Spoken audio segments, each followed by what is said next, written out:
को महिमा करने वाले अनिता कुमारी जी, आपकी मम्मी को, आपको बहुत बहुत धन्यवाद देते हैं। जय मसीह की। अब समय हो रहा है, हमारे बीच में प्रभु के अच्छे दास हैं पास्टर सतीश सूर्यवंशी जी, रायपुर छत्तीसगढ़ से। हम सीखेंगे, समझेंगे, जानेंगे, आत्मा के आवाज को सुनेंगे।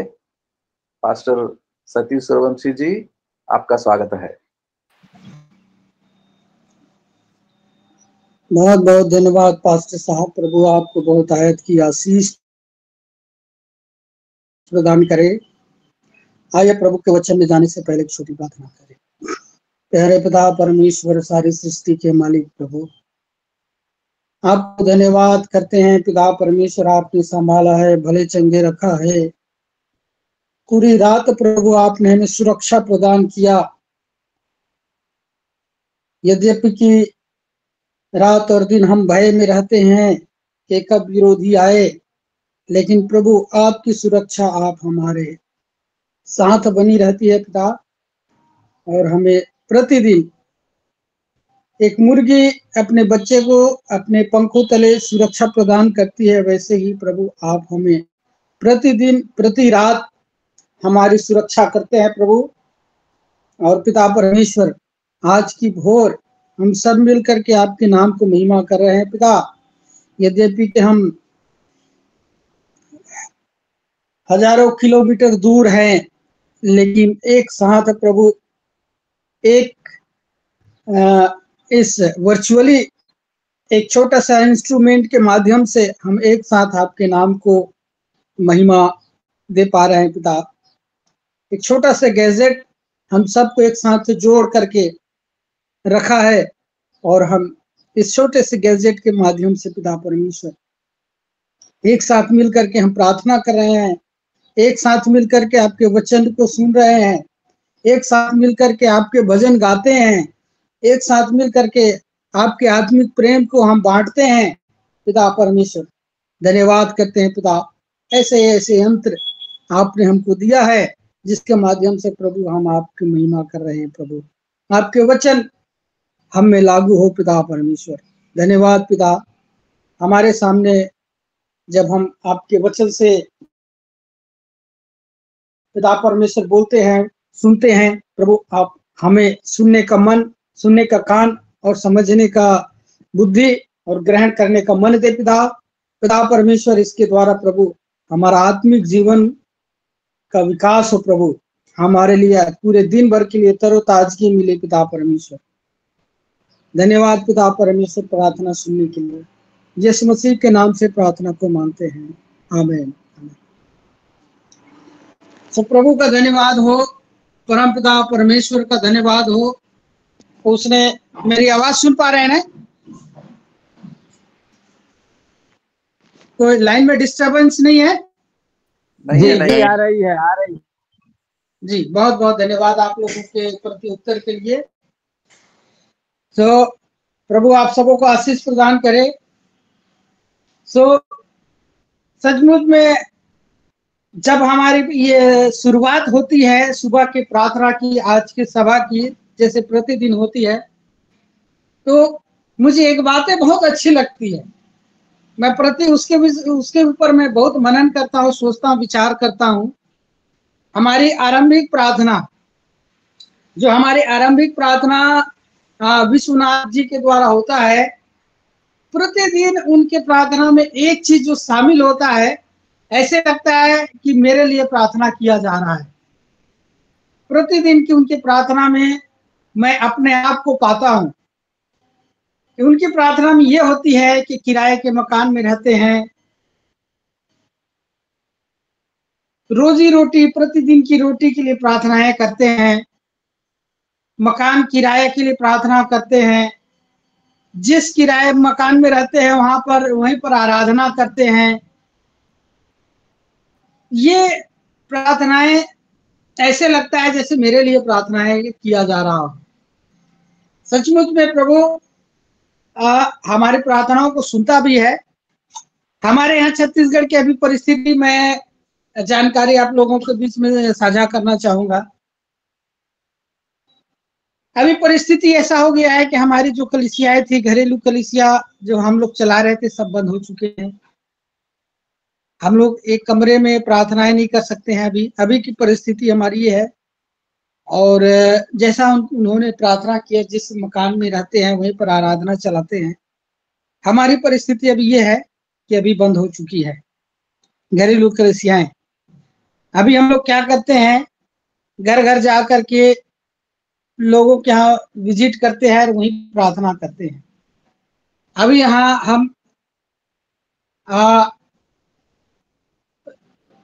ढपली बजा करके या कोई म्यूजिक इंस्ट्रूमेंट बजा करके ये घर में प्रार्थना नहीं कर सकते। यहाँ तक कैसे हो गया है कि हम ताली बजा करके भी प्रार्थना नहीं कर सकते, ऐसा स्ट्रिक्ट हो गया है। सो प्रतिदिन हमारे ग्रुप पे भेजा जाता है पास्टर धनराज के द्वारा छत्तीसगढ़ में, उसमें एक नाम भी होता है छत्तीसगढ़ का भी। तो प्रतिदिन आप लोग प्रार्थना करते हैं छत्तीसगढ़ के लिए, बहुत बहुत धन्यवाद। प्रभु आप सबों को आशीष प्रदान करे। और अभी ऐसी परिस्थिति हो गई है कि परिस्थिति हमारी भयानक हो गई है। सचमुच में भाड़े की बात किया जाता है प्रार्थना में। सो प्रभु हमारी प्रार्थना को सुने। और परिस्थिति भी ऐसी आ गई है कि अब जिस मकान में रहते हैं वहां की भाड़ा भी देना हमारे लिए अब मुश्किल हो चुका है। सचमुच में आपको बताऊं कि बिजली बिल 3 महीना से नहीं दे पाए हैं, ऐसी परिस्थिति आ गई है। 2600 रुपया बिजली बिल आया है। यहाँ पहले बिजली बिल 200-250 रुपया आता था, सीधा 1500-1600 रुपया बिजली बिल आ रहा है। 3 महीना हो गया, बिजली बिल नहीं दे पा रहे हैं। आप लोग सब प्रार्थनाएं करते रहिए, हमारा प्रभु इसका उपाय करने वाला है। और आप लोगों के प्रार्थना के द्वारा सब कुछ संभव है, क्योंकि प्रभु परमेश्वर ने कहा है।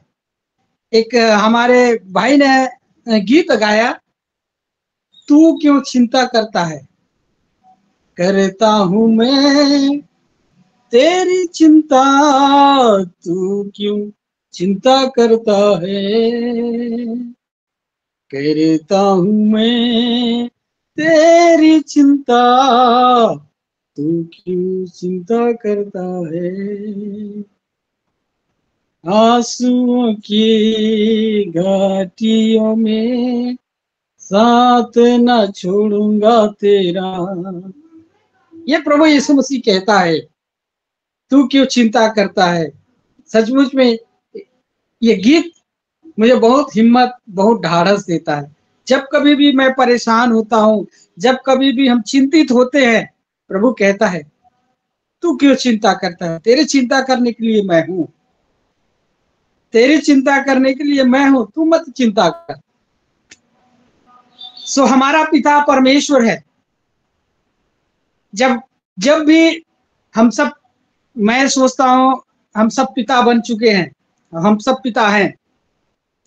जब भी हमारे बच्चे परेशानी में होते हैं, उनके सामने खड़े हो जाते होंगे और यही बातें वो दोहराते होंगे कि बेटा तू चिंता मत कर, मैं हूं, अभी तेरा बाप जिंदा है। जब तक तेरा बाप जिंदा है तुमको चिंता करने की जरूरत नहीं है। हमारा पिता है, पिता परमेश्वर यही बात कहता है, अभी मैं हूं बेटा, तू क्यों चिंता करता है, मैं हूं ना चिंता करने के लिए। सो जब तक इस संसार में है, निश्चिंत आनंद के साथ जियो।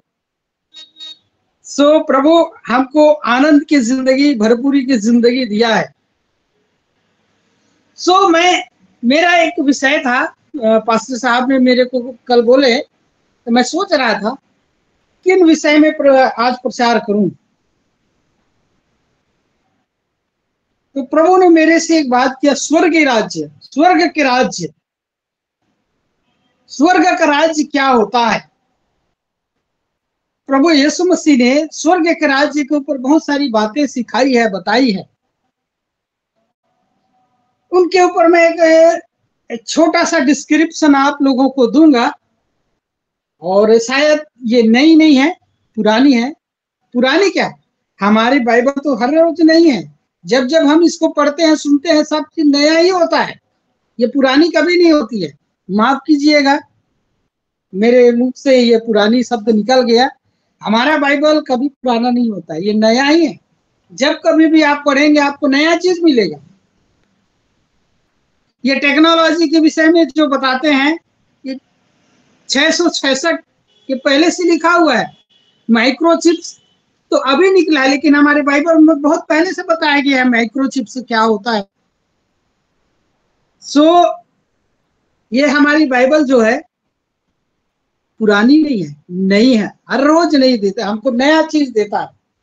सो ये स्वर्ग के राज्य के विषय में मैं पढ़ रहा था और मेरे मन में ये बातें आई कि क्यों ना मैं स्वर्ग के राज्य के विषय में बातें करूं आप लोगों से। सो मेरे साथ निकाल लीजिएगा मत्ती रचित सुसमाचार उसके 22 अध्याय 1 पद से लेकर के 14 पद तक। यदि कोई हमारे साथ है तो निकाल लेंगे। मत्ती रचित सुसमाचार उसके 22 अध्याय 1 पद से लेकर के 14 पद तक। जी पढ़ेंगे, कोई हमारी मदद करेंगे? Thank you. मत्ती रचित सुसमाचार 22 अध्याय 1 पद से लेकर के 14 पद तक। जी कोई पढ़ेंगे? यीशु फिर उनसे दृष्टांतों में कहने लगा, स्वर्ग का राज्य उस राजा के समान है जिसने अपने पुत्र का विवाह किया और उसने अपने दासों को भेजा कि निमंत्रित लोगों को विवाह के भोज में बुलाएं, परंतु उन्होंने आना न चाहा। फिर उसने और दासों को यह कहकर भेजा, निमंत्रित लोगों से कहो, देखो मैं भोज तैयार कर चुका हूँ, मेरे बैल और पले हुए पशु मारे गए हैं और सब कुछ तैयार हो है, विवाह के भोज में आओ। परंतु वे उपेक्षा करके चल दिए, कोई अपने खेत को, कोई अपने व्यापार को। अन्य लोगों ने जो बच रहे थे उसके दासों को पकड़कर उनका अनादर किया और मार डाला। तब राजा को क्रोध आया और उसने अपनी सेना भेजकर उन हत्यारों का नाश किया और उनके नगर को फूंक दिया। तब उसने अपने दासों से कहा, विवाह का भोज तो तैयार है, परंतु निमंत्रित लोग योग्य नहीं ठहरे। इसलिए चौराहों पे जाओ और जितने लोग तुम्हें मिले सबको विवाह के भोज में बुला लाओ। अतः उन दासों ने सड़कों पर जाकर क्या बुरे क्या भले जितने मिले सबको इकट्ठा किया और विवाह का घर अतिथियों से भर गया। जब राजा अतिथियों को देखने भीतर आया तो उसने वहां एक मनुष्य को देखा जो विवाह का वस्त्र नहीं पहने था। उसने उससे पूछा, हे मित्र, तू विवाह का वस्त्र पहने बिना यहाँ क्यों आ गया? उसका मुंह बंद हो गया।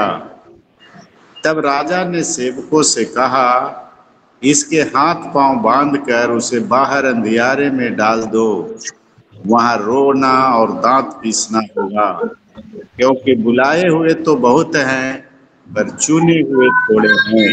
हालेलुया, आमीन। प्रभु का धन्यवाद हो। प्रभु आपको आशीष प्रदान करे।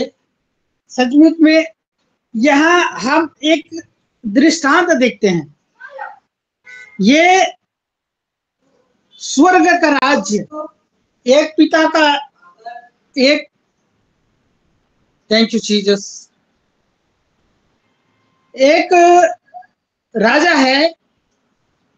यहाँ हम 3 कैरेक्टर देखते हैं, तीन चरित्र है यहाँ पर। पहला है राजा। मुख्यतः चरित्र तो 4 है, लेकिन 3 चरित्र के ऊपर हम मुख्य फोकस करेंगे। पहला चीज है राजा, पहला चरित्र। दूसरा है निमंत्रित लोग, और तीसरा है ऐसे लोग जिनको निमंत्रण नहीं मिला है। दूसरा चरित्र हम एक और ऐड करना चाहेंगे, 4 चरित्र। पहला राजा, दूसरा सेवक, तीसरा निमंत्रित लोग, और चौथा है आपके ऐसे लोग जिनको निमंत्रण नहीं मिला था। राजा क्या करता है? एक भोज तैयार करता है। किसकी भोज तैयार करता है? उनके पुत्र के विवाह का। तो कहता है, ये दृष्टांत है कि स्वर्ग का राज्य कैसा होगा। स्वर्ग का राज्य, तो राजा एक भोज तैयार करता है। अब यहाँ पर राजा, एक बड़ी राज्य है, राजा ऐसे लोगों को चुनता है। सबसे पहले आप जब अपने घर में किसी का विवाह होता है, बेटे या बेटियां को, तो किनको हम निमंत्रण देते हैं? सबसे पहले हम अपने नजदीकी लोगों को निमंत्रण देते हैं, खास खास लोगों को चुन करके। उसके बाद थोड़ा दूर के रिश्तेदार को देखते हैं, हाँ, उसको भी निमंत्रण दिया जाए। उसके बाद तीसरे स्टेप में जाते हैं, अपने जान पहचान के लोगों को निमंत्रण देते हैं। जब वहां पर भी खत्म हो जाता है, तब हम किसको निमंत्रण देते हैं? ऐसे ही गली मोहल्ले के लोगों को निमंत्रण देते हैं। राजा ने भी सबसे प्राथमिकता किसको दिया था? अपने लोगों को, अपने लोगों को निमंत्रण दिया था, प्राथमिकता दिया था। हम पाते हैं कि यीशु मसीह भी सुसमाचार जब सुनाया, तो सबसे पहले उन लोगों ने अपने लोगों के बीच में सुसमाचार को सुनाया था। हम यूहन्ना रचित सुसमाचार के 1 अध्याय में पाते हैं कि आदि में वचन था, वचन परमेश्वर के साथ था, और वचन डेरा किया, अपने लोगों के बीच में डेरा किया, और अपनों ने उसे नहीं पहचाना। तो प्रभु यीशु मसीह का आगमन का उद्देश्य ही पहले था कि अपने लोगों को एक स्वर्गीय राज्य, तो वहां पर पहले प्राथमिकता उसके अपने लोग थे। अब निमंत्रण के लिए पूरी सारी तैयारियां हो चुकी है। आज की स्थिति भी वही है, सब चीज तैयार है। प्रभु यीशु मसीह भी इस बात को लिखा कि फसल तो पक चुके हैं, लेकिन मजदूर थोड़े हैं। प्रार्थना करो कि पिता और मजदूर भेजे कि फसल को काटे। आज कटने के लिए पूरा फसल तैयार है मेरे प्रियो, भेजने वाले नहीं चाहे। पिता यहाँ राजा क्या कर रहा है? भेज रहा है। किसको भेज रहा है? अपने सेवकों को, कि जाओ, क्या भोज तैयार हो चुका है, जाओ। राजा यही काम करता है, भेज रहा है। किसको? अपने दासों को भेज रहा है। जाओ, कहां पर जाओ? 4 फील्ड। आज खेत तैयार हैं, आज लोग तैयार है, कटने के लिए तैयार हैं, भेज रहा है। आज क्या आप और हम या तो खुद सुसमाचार, या तो खुद कटनी में इन्वॉल्व हो? खुद कटनी नहीं काट रहे हैं, तो क्या हम किसी को भेज रहे हैं कि जाओ कटनी काटो? फसल तैयार है, आज कटनी काटने की जरूरत है। चाहे हमारे छत्तीसगढ़ में हो, चाहे कोई भी प्रदेश में हो, चाहे जितना भी सरकार हमारे ऊपर पाबंदी लगा ले, मैं आपको बोलना चाहूंगा, सरकार हमारे ऊपर कितना भी पाबंदी लगा ले, प्रभु के काम और कटनी का काम रुक नहीं सकता। ठीक है ना। कोई भी हिटलर जैसे आदमी तो प्रभु के काम को नहीं रोक सका। हम सब जानते हैं हिटलर जब इस संसार में था तो किस तरीके से सरेआम सर कलम कर दिया करते थे, चौराहे में खड़ा होकर के। उसके जैसे आदमी प्रभु के काम को नहीं रोक सका। तो माफ कीजिएगा, ये हमारे सरकार नहीं रोक सकता है, प्रभु के काम को नहीं रोक सकता। मैं खुले आप बोलता हूँ, प्रभु के काम को नहीं रोक सकता, चाहे वो कितना भी पाबंदी लगा ले, चाहे कितना भी अपना वो काम करे, प्रभु के काम नहीं रुक सकता मेरे प्रियो। लॉकडाउन हुआ 3 साल, लेकिन प्रभु का काम रुक गया क्या? लो, हमारे हाथ में अभी हम लोग हजारों किलोमीटर एक दूसरे से दूर है, क्या प्रभु का काम रुक गया है? हम अभी एक छोटा सा गैजेट हमारे हाथ में है, ये 5 इंच का मोबाइल, हम सब जुड़ के अभी प्रार्थना कर रहे हैं, वचन सुन रहे हैं, एक दूसरे के लिए प्रार्थनाएं हो रही है, प्रभु का भजन गाया जा रहा है, प्रभु की महिमा हो रही है कि नहीं हो रही है? कौन रोक सकता है? नहीं रोक सकता। प्रभु के काम को कोई नहीं रोक सकता। प्रभु के काम बढ़ता ही जा रहा है, बढ़ता ही जा रहा है, बढ़ता ही जा रहा है। मेरे प्रियो, प्रभु के काम को कोई नहीं रोक सकता। तो ये जो है आज हमको भेजने की जरूरत है। राजा क्या कर रहा है? भेज रहा है अपने दासों को। किसके पास भेज रहा है? निमंत्रित लोगों के पास। अब उसके निमंत्रित लोग क्या कर रहे हैं ये देखिएगा, ये बड़ी गजब की बात है। अब निमंत्रित लोग क्या क्या बहाना बना रहे हैं। चौथा पद कहता है, फिर उसने अपने दासों को यह कहकर भेजा, निमंत्रित लोगों को से कहो, देखो मैं भोज तैयार कर चुका हूं, मेरे बैल और पले हुए पशु मारे गए हैं, सब कुछ तैयार है। भोज में जितनी तैयारी करना था, खाना पीना, जितना हम अच्छा से अच्छा उत्तम भोजन वस्तु तैयार करते हैं अपने भोज में, अपने जो भी अभी की पार्टी होती है, तो जितना उत्तम से उत्तम भोजन हम अपने निमंत्रित लोगों के लिए तैयार करते हैं, उस समय यही चीज यहाँ पर देखने को मिल रहा है कि सब चीज, खाने की वस्तुएं, सब चीज तैयार है। जब ये दास बुलाने गए लोगों को, आइए भाई भोज तैयार है, आइए, तब क्या हुआ? ये क्या कर रहे हैं? ये तीसरे प्रकार के लोग। पहला हमारा कैरेक्टर राजा, उसने क्या कर दिया? भेज दिया। दूसरा कैरेक्टर क्या है? दास, प्रभु के दास, राजा के दास, सेवक चले गए कहां पर? आइए भाई, आइए, हमारा भोज तैयार है, राजा का भोज तैयार है, वो बुलाने गया। अब यहाँ पर क्या हो रहा है? तीसरे चरित्र क्या बोल रहा है? परंतु वे उपेक्षा करके चल दिए।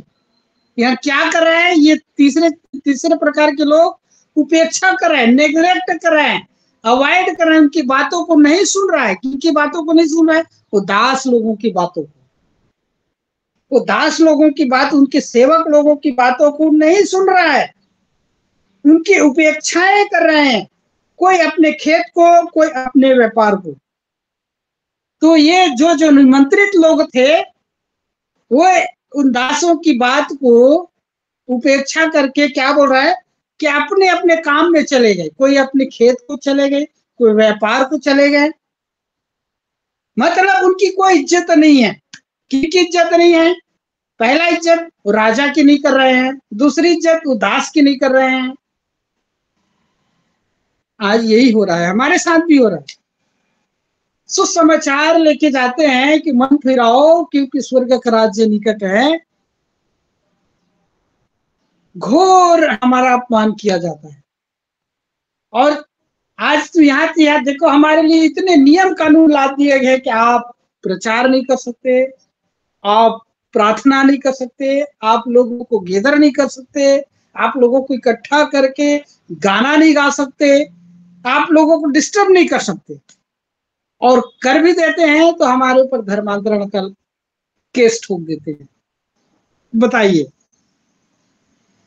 ये है उपेक्षा, ये है नेग्लेक्ट करना।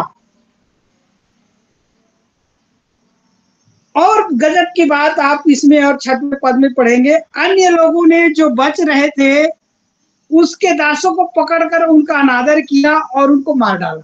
लो, अब इतना भी नहीं, उपेक्षा करते करते थक गए, तो अब अंतिम में जो बच गए थे, जो कुछ लोग तो चले गए अपने काम धाम में सब चीज, और जो बच गए थे उन लोग तो और उसके साथ बड़ा बुरा किया। क्या किया?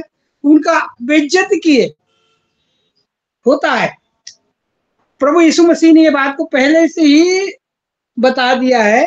आप मत्ती रचित सुसमाचार 12वें अध्याय में पढ़ेंगे, 12 पद से लेकर के आगे, तो उसमें कहता है कि तुम्हें सभाओं में सौंपे जाएंगे, तुम्हारा अनादर किया जाएगा, तो तुम आनंदित और मगन होना है, क्योंकि मेरे नाम से तुम्हारी अनादर करेंगे। यहाँ राजा भेज रहा है, किसको भेज रहा है? अपने दासों को। क्या भेज रहा है? अपनी प्रतिनिधि बना के भेज रहा है कि भैया आओ, भोज तैयार है, सब चीज तैयार है। अपने प्रतिनिधि बना करके अपने दासों को भेजा, अपने सेवकों को भेजा। लोगों ने उनका अनादर किया यहाँ पर, जो निमंत्रित लोग थे। और ये निमंत्रित लोग कौन थे? उसी के खानदान के, राजा के जान पहचान, उसके रिश्तेदार थे ना। ध्यान दीजिएगा, हम कहाँ पर घूम रहे हैं, हम कहाँ पर। आप अपने 4 फील्ड को तैयार, अपने इर्द गिर्द को तैयार रखिए। हम कहाँ पर घूम रहे हैं कि ये दास उनके पास गए और निमंत्रित लोगों को बुला रहे हैं, आइए आइए, स्वर्ग का राज्य निकट है, आइए, तैयार है भाई। तो कुछ तो चले गए अपने व्यापार में, खेतों में। जो बच गए वे उनके साथ और बुरा करने लगे। क्या बुरा करने लगे? उनके अनादर कर रहे हैं, और यहाँ तक कि उनको पकड़ करके मार डाल रहे हैं। किसको मार डाल रहे हैं? प्रभु, वो राजा के सेवक लोगों को, राजा के दासों को। आज हो रहा है हमारे साथ। बहुत सारे राज्य है, बहुत सारे प्रांत है जहां पर ये घटनाएं घट रही है। आज हमारे साथ हो रहा है ये। तब 7वें पद में कहता है कि तब राजा को क्रोध आया। वो तो बात की बात है, जब न्याय आएगा तो तब की बात है। राजा क्रोधित तो है, अब नगर को फूट डालेंगे वो, लेकिन अभी हमारा परमेश्वर का क्रोध अभी आया नहीं है। अभी तो अनुग्रह का समय चल रहा है, अभी अनुग्रह का समय चल रहा है। हर किसी को मन फिराव का अवसर दिया जाएगा। अभी सिर्फ वो निमंत्रित लोगों को सिर्फ बुलाया जा रहा है, बुलाया जा रहा है। आइए आइए, भोज तैयार है, आइए, स्वर्ग के राज्य में आइए, मन फिराइए, भोज तैयार है। अभी सिर्फ अनुग्रह का युग चल रहा है, अनुग्रह का समय चल रहा है, सिर्फ बुलाया जा रहा है, आप आइए। एक से बढ़ के एक दासों को तैयार किया जा रहा है, एक से बढ़ के एक सेवकों को तैयार किया जा रहा है, और उनको भेजा जा रहा है कि आइए।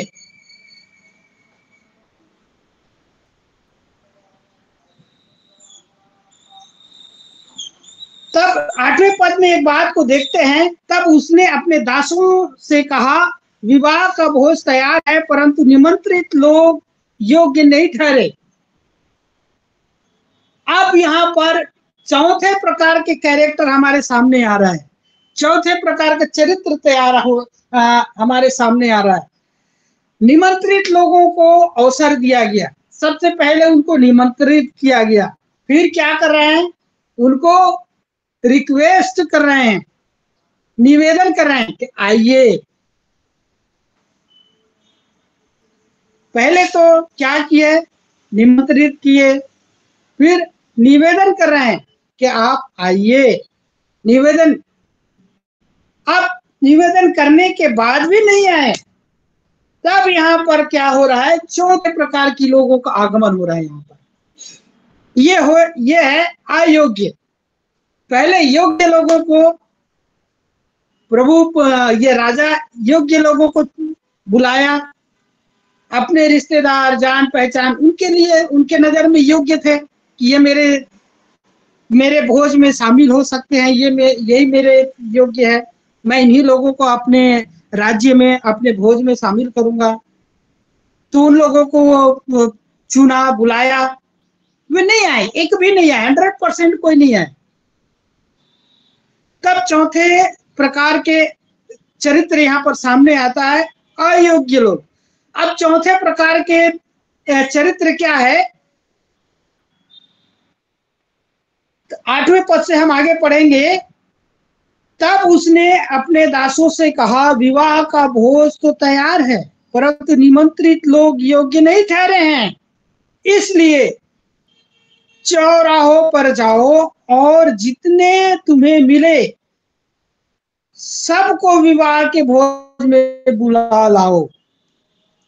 अब ये चौथे प्रकार के लोग कहां पर हैं, चौक चौराहों पर। हो सकता है वो चौक चौराहे पर नंगे रहे हो, भूखे रहे हो, अयोग्य रहे हो। चौक चौराहों पर कौन मिलता है, ज्यादातर ऐसे घूमने वाले जिनका कुछ काम नहीं है, जो ऐसे ही पड़े लोग चौक चौराहे पे पड़े रहते हैं, निचले स्तर के लोग। अब राजा उन लोगों को बुला रहा है। अब ये लोग क्या कर रहे हैं, राजा का निमंत्रण पा करके बड़े आनंद के साथ उनके साथ शामिल हो रहा है। कहां पर, भोज में, जहां 56 भोग बना हुआ है। अब ये ऐसे लोग, चौथे प्रकार के इंसान, जो राजा का आमंत्रण पा करके बड़े आनंद के साथ उस राज्य में, उस प्रभु के राज्य में सम्मिलित हो रहे हैं। तो मेरे प्रियो, आप और हम उस पहले अयोग्य थे, अब प्रभु ने हमको चुन करके योग्य बना दिया है, और आप और हम उस स्वर्गीय राज्य के हम भागीदारी हो चुके हैं। कल तक हम उस चौक चौराहों में पड़े हुए लोग थे, लेकिन आज हमको प्रभु ने उस राज्य में जोड़ दिया है। आज हम उस प्रभु के राज्य के वारिस हो चुके हैं। अब यूहन्ना रचित सुसमाचार 1 अध्याय के 12 पद में मेरे साथ पढ़ लेंगे जी, यदि पढ़ लेंगे। मैं एक बार पढ़वाना चाहूंगा, आप लोगों को कसकर देना चाहूंगा। एक बार उसको पढ़ेंगे प्लीज। यूहन्ना रचित सुसमाचार 1 अध्याय के 12 पद प्लीज पढ़ेंगे।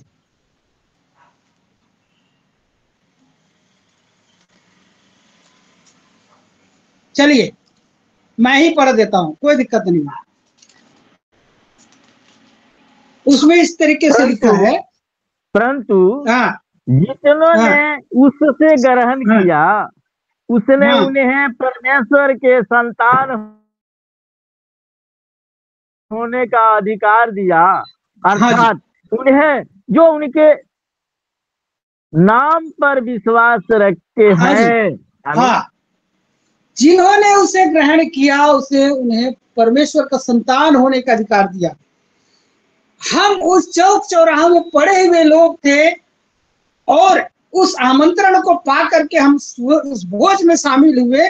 तब ये कहता है कि जिन्होंने उसे ग्रहण किया, उसे परमेश्वर का संतान होने का अधिकार मिला है। आज आप और हम को प्रभु ने यही बात कह दी, आप और हम परमेश्वर के संतान हो चुके हैं। आप और हम परमेश्वर के संतान बन चुके हैं, क्योंकि आप और हमने उस आमंत्रण को स्वीकार किया, उसको ग्रहण किया।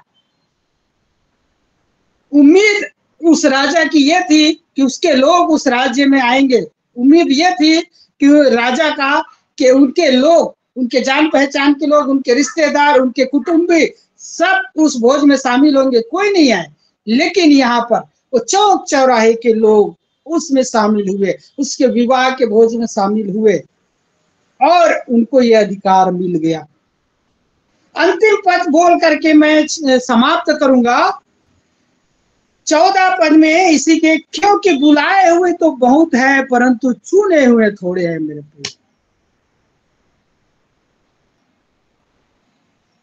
निमंत्रित लोग बहुत है लेकिन चुने हुए बहुत थोड़े हैं। प्रभु ने आपको और हमको चुन करके, बहुत कम लोग, संसार में करोड़ों लोग हैं लेकिन हम लोग कितने लोग आज इस वर्चुअली जुड़ करके हम प्रभु की महिमा कर रहे हैं? मुश्किल से मैं सोचता हूं 10-12 लोग हैं। आप और हम परफेक्टली चुने हुए लोग हैं। We are chosen people. So प्रभु आप सबको आशीष प्रदान करे। आइए हम प्रार्थना करें। आइए मैं आप लोगों से आग्रह करूंगा कि आप छोटे से चंद लम्हों में आप प्रार्थना करें। Over to pastor Dhanraj. Thank you.